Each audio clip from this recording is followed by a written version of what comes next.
Jamaica, we have lost another one of our greats. You probably heard of Mike the Bodysnatcher McCallum. He recently passed, and he was indeed a boxing legend. Now, we're going to give you some information about Mike McCallum. He hails from Kingston, Jamaica, and was born on December 7th, 1956. That boy would grow into a man who stood toe to toe with some of boxing's greatest warriors, never flinching, never folding, and never forgetting where he came from.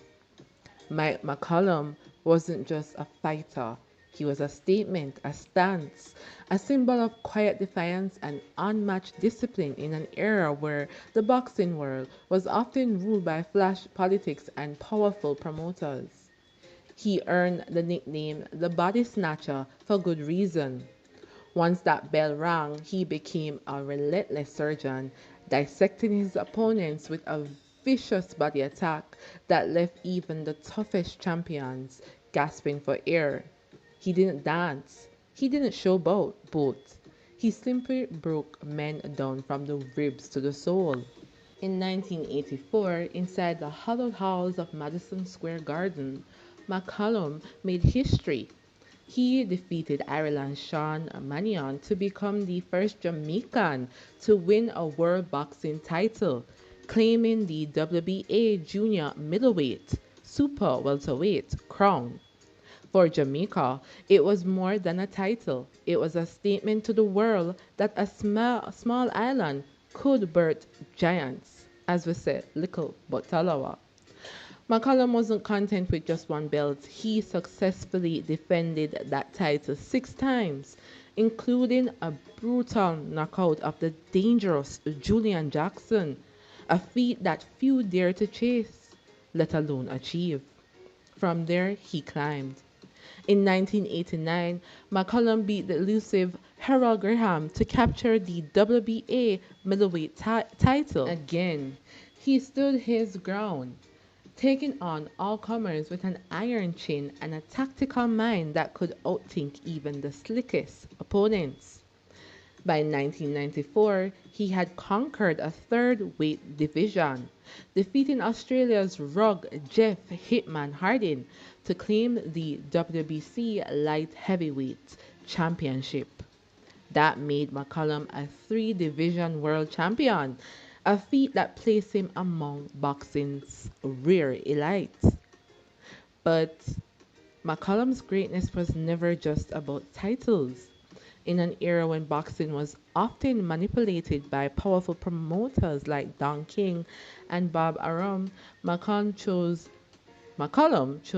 integrity over opportunity. He refused to play their game. He wouldn't bow. He wouldn't sell out. And for that, he paid a price.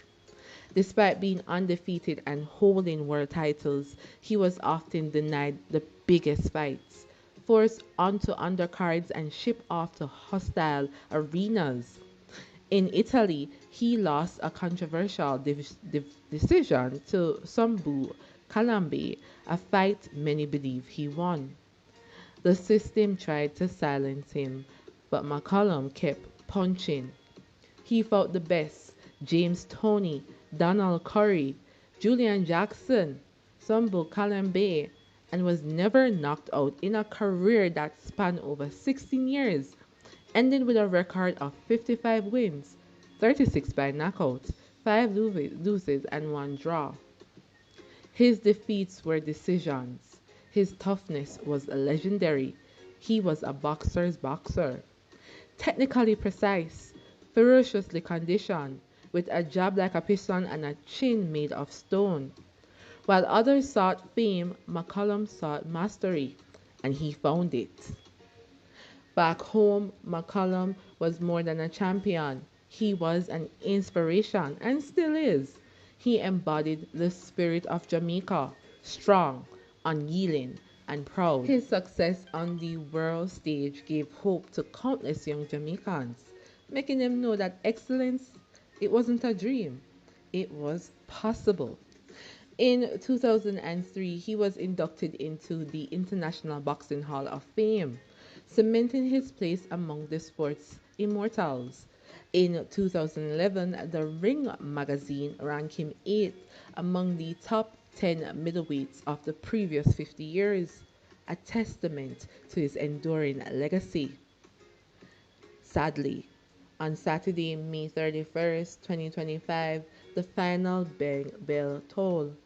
While on his way to the gym in Las Vegas, McCallum fell ill, pulled over, and was later found unresponsive by police. The man who once withstood the punches of the sport's fiercest fighters had quietly exited the ring of life. He was just 68 years old.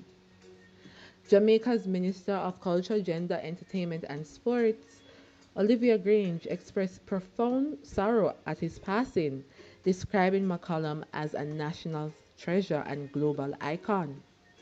It is with utter and complete sadness that I learn of the death of Jamaica's three-time world boxing champion, she said. We hope his family finds strength in this time of bereavement. I urge you to keep them in your prayers. That's what she said. So prayers up for McCallum's family and fans and everyone who know of him, and learn of him now. No, he was more than a champion. Mike McCallum's story isn't just about titles and trophy. It's about honor over hype, craft over chaos, and courage over convenience. He was a trailblazer who demanded respect not through words, but through discipline and dominance. He never chased the lights, he became the light, guiding a generation of fighters, athletes, and Jamaicans towards self belief. Though his gloves are now hung up forever, his legacy punches on. Mike, the Bodysnatcher, McCallum, a true son of Jamaica, a world champion in three divisions, and a legend whose impact will echo far beyond the ropes. What good, champ. The final round is done, but your fight lives on. No, that's just one of the great Jamaicans. I mean, did you know of him? What do you know of Mike, the body snatcher, McCallum? Tell us in the comments now. We would love to learn from you. Prayers up to his family and blessings. We are really grateful for all the Jamaicans who contributed to our society and continue to. They will never ever be forgotten as we will preserve them. Thank you so much for watching, liking, sharing, commenting, subscribing. It really helps the channel and we appreciate you. Until next time, take care of yourself and each other. We have more videos coming your way. The channel is now about sports history. We're going to do some land videos and some events.